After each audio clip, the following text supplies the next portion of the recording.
Universe Maker's first scroll. Please view the description for trigger warnings to make sure this is content you're comfortable with. Chapter 7. An animal called. From far away, but the noise seemed to echo all around her. Hannah jumped and barely missed stepping on Raffi as she looked around for the 100th time, not able to see much further than a few inches in any direction. A bird took flight from a nearby bush. Hannah ducked and flinched away from the noise. Her leg brushed into Raffi. Her heart was racing, her eyes darted in every direction. She started shuffling her feet to make sure she didn't step on Raffi and her distraction since she was keeping so close to him. Every sound, the slightest rustle of leaves around them, all unknown calls in the wind, anything could mean danger was close. Another call in the distance. Hannah jumped. Raffi stopped. He had to push on Hannah's leg before she noticed and looked down at him. He was watching her. Hannah got the feeling he was checking to see if she was okay. Whatever Hannah was, she did not feel okay. They'd only walked a few minutes since their encounter with the whatever that beast was, and Hannah was out of breath, sweating heavily, and was shaking like a leaf. She tried to give Raffi a smile, but her lips just shook. "It's different now that I know it's not a dream," she finally admitted, and jumped again at a sound. Raffi waited until Hannah looked back at him. His eyes locked to hers the moment she turned back around. Another sound in the distance. It was softer than the others, and Hannah flinched but couldn't look away, couldn't pull her eyes away from Raffi's. The noise around her gradually quieted. Another noise started, garbled and clanging echoes around in circles. Not natural. No animal sounded like this. Hannah tried to look around again to see what was causing the noise, but she couldn't move her eyes from Raffi's. She put her hands to her ears, unable to do anything else to try and block it out, but the sounds didn't stop. Didn't quiet in the least, no matter how hard she pressed her hands to them. Her breath came faster when she realized the sounds weren't coming from anywhere around her. They were in her own head. She flinched. She tried to stop it, tried to block the sounds from her mind, suddenly afraid of what she was hearing. Was she going crazy? Raffi's eyes pulled together in concern, but he wouldn't let her look away. He held Hannah with his gaze. The noise became louder, but still garbled. Hannah tried to calm down, and the second she did, just a little, she noticed some of the sounds seemed familiar. She took a deep breath, relaxed a little more. They were words. Maybe. At least some of them. Hannah hoped this was a good sign and calmed herself more. "You're safe. I won't let anything happen to you." The words finally cleared and sounded over and over in her mind. The meaning finally registered in her calmed brain. Hannah looked back at Raffi. "Please tell me this is you," she hoped. "Yes, Hannah, it's Raffi. You're safe. I won't let anything happen to you," he repeated again. Hannah watched him a moment. Noticed he didn't seem afraid. Such a little creature, easily the size of a small appetizer to the two animals she'd seen so far in this strange land, and there wasn't any fear in his eyes at all. Hannah finally let herself relax a little. She was going to be okay. All she had to do was stay close to her little guide. A slight chill ran through her when she remembered the spider that had gotten between them the last time she got too far away from him. "Let's make sure that doesn't happen again," Raffi's words entered Hannah's mind. Hannah chuckled before she could stop herself. "I couldn't agree with you more." She nodded. She took one deep breath to let out most of her fear. "Okay, I'm ready." Raffi took a few steps back and watched her intently as he went. Hannah took a step forward, legs no longer shaking. A noise sounded in the distance, and she didn't flinch or jump. She smiled at him and nodded again. Raffi finally nodded back, turned around, and they continued their journey. A few more hours passed.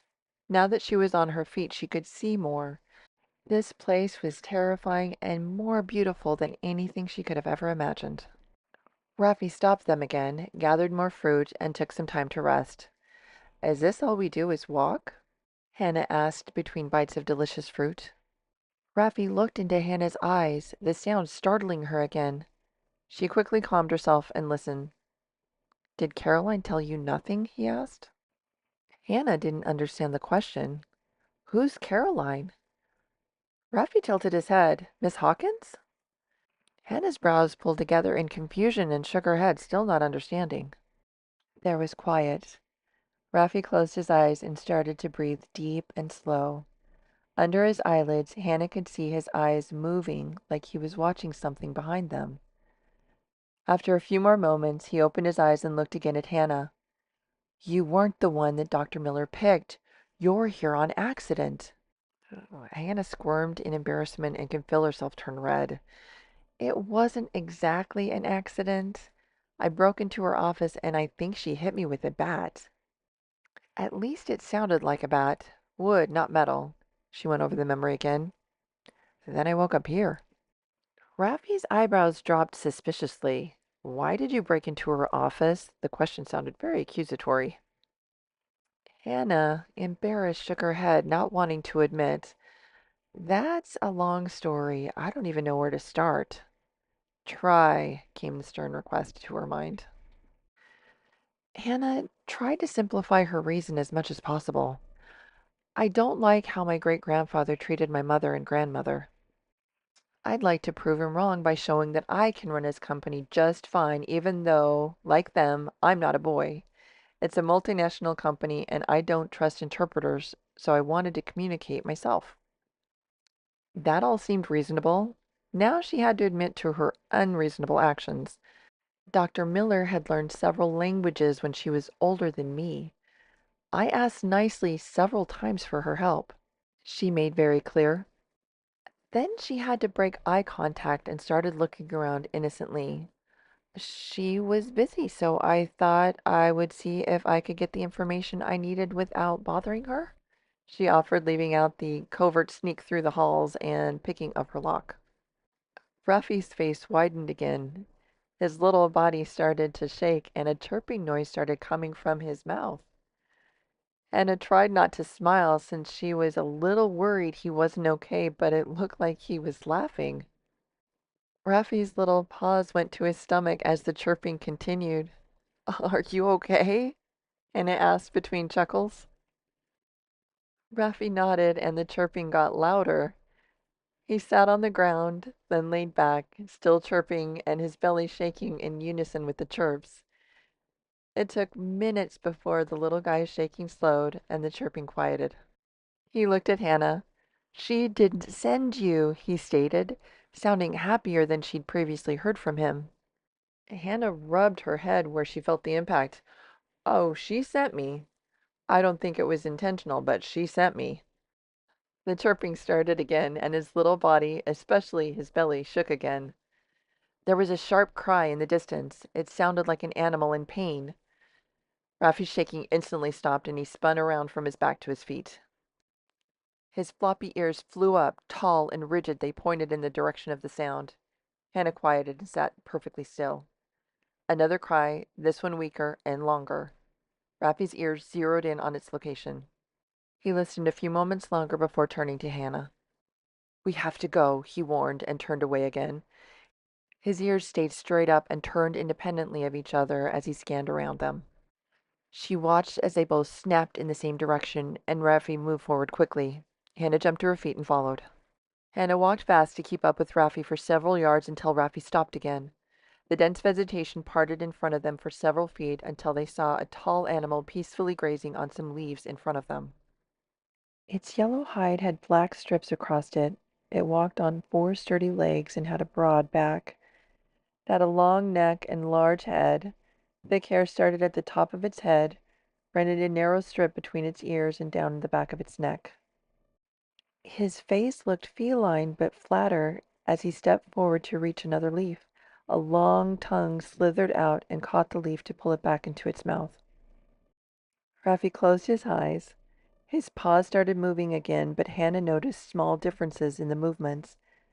His paws crossed with the other on top at one point, and the circles were in the opposite direction. The animal stopped eating and looked at them. This time it walked toward them, slow and relaxed, not alarmed or defensive. When he was close enough, he lowered his head to the ground in front of Rafi. The little guy gently took a hold of one of the ears and pulled himself onto the larger animal's neck. Once he was settled, the creature raised his head.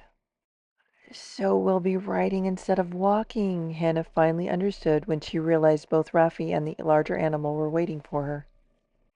Not sure what to do, she stepped towards the animal's left side to figure out some way of getting up on his back, which was about eye level to her.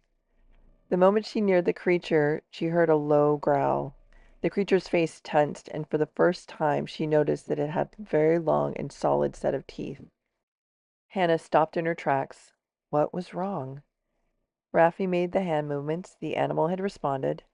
She slowly and carefully looked up at Raffi, sitting high on the animal's neck. He looked down and pointed at her, then started to move his paws in the same pattern she'd just seen. Hannah nodded to Raffi and started moving her hands and arms, following the pattern as closely as she could. She crossed her arms at one point the way she had the first time Raffi showed her, not the new way. The animal dropped his eyes and started to wander away. Confused for a moment, she realized her mistake and started again.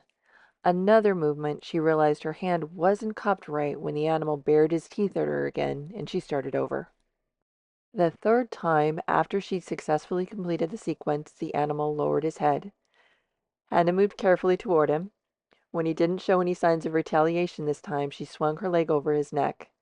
The animal lifted his head once she was firmly on, and she slid down to his back.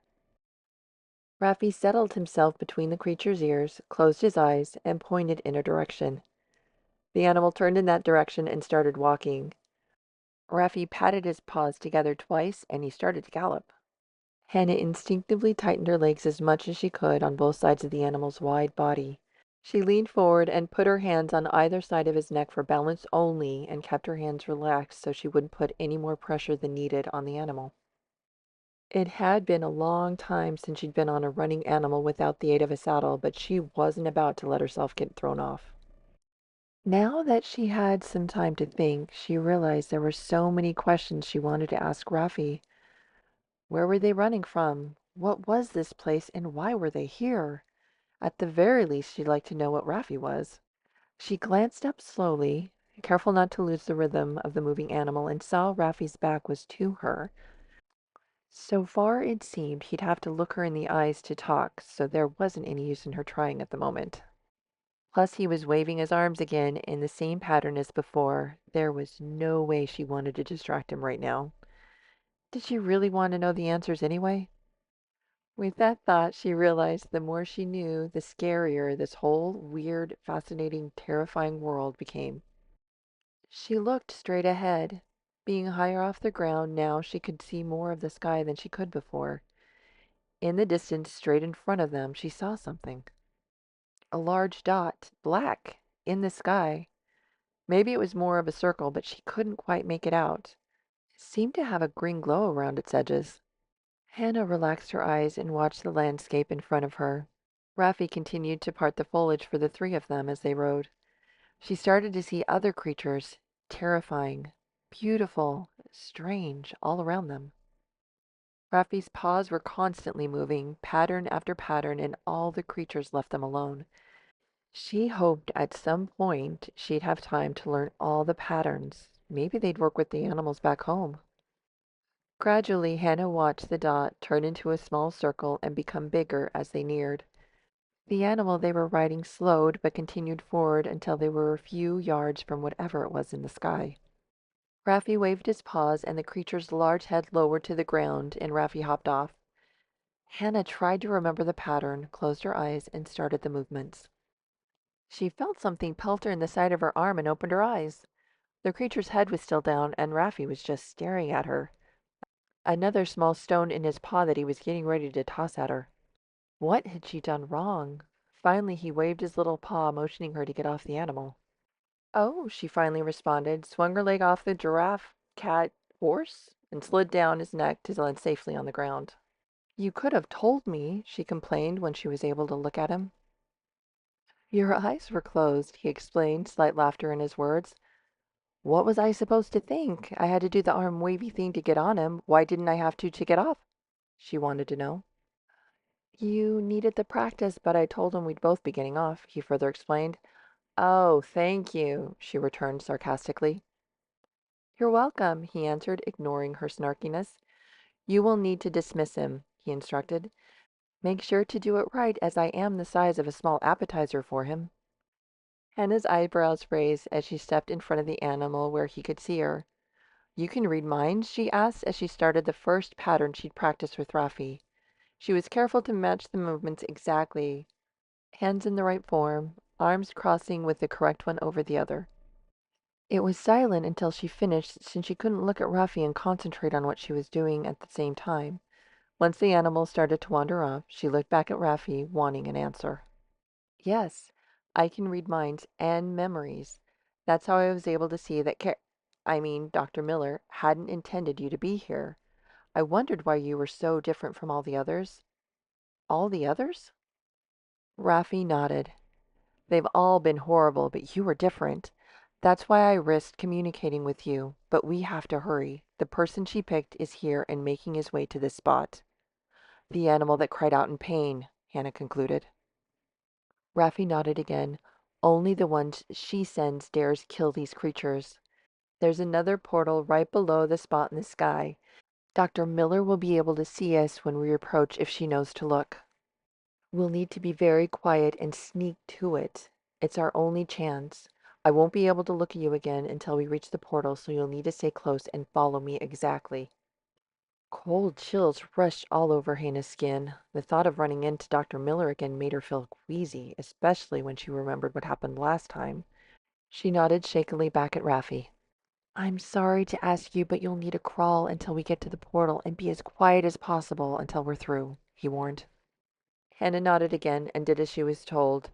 She hoped that she could keep enough control of her shaking muscles to stay as quiet as Rafi had suggested. Once she was settled on her hands and knees, Rafi turned and started to move. He moved slowly, only the leaves and branches immediately around them moved back, then silently returned to their place once they passed. Hannah just concentrated on following Rafi, pushed any thought of Dr. Miller or what was coming next out of her mind, which helped her regain control over her rebelliously shaking muscles. Time passed. Hannah couldn't tell how long it took. It felt like hours, but when she checked her watch, it had only taken a few minutes before they finally came to the hole in the ground. Hannah looked down into a swirling mass of darkness. The portal, as Rafi had put it, was about 6 feet across, perfectly round, and terrifying.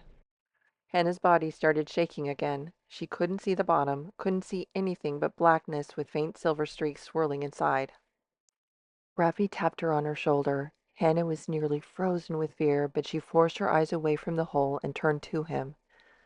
"Don't say anything, just nod that you understand, okay?" he started. Hannah nodded. "I'm going to jump in first. Wait 2 minutes and jump in after me," he instructed. Hannah nodded again. "Just 2 minutes, Hannah. We have to hurry, so don't wait any longer than 2 minutes." Hannah closed her eyes and realized they were watering with fear. Hannah nodded. Sweat beaded on her lip, and her breathing was coming in and out very fast that she was trying to keep as silent as possible. She opened her eyes and watched as Rafi crept to the side of the hole and silently hopped in. It would be her turn in 2 minutes. A panicked sob threatened to burst out her mouth. Hannah clamped her trembling hand over it to keep any sound from getting out. She checked her watch. Only 30 seconds had passed. She wanted to curse. Sounds rushed to her ears. Leaves and branches rustled. Noises from animals near and far. Birds flew by. Everything made her flinch now that Rafi was no longer with her. Were the fierce animals closer than they sounded? Could there be something hiding just beyond the leaves that blocked her view? Hannah looked at her watch again. 45 seconds still to wait. She noticed that she was feeling dizzy. She shifted the hand that was still clamped over her mouth a little lower so she could breathe out of her nose again. 30 seconds to go. Hannah quietly crept closer to the portal with only one hand since the other was still covering her mouth. Not sure if she was more afraid to leap in the ominous hole or stay where she was without Rafi. 15 more seconds and she'd know which was going to be worse. 10 seconds. Her arms and legs started shaking harder. Her breathing came in sharp and fast. 5, 4, 3, 2,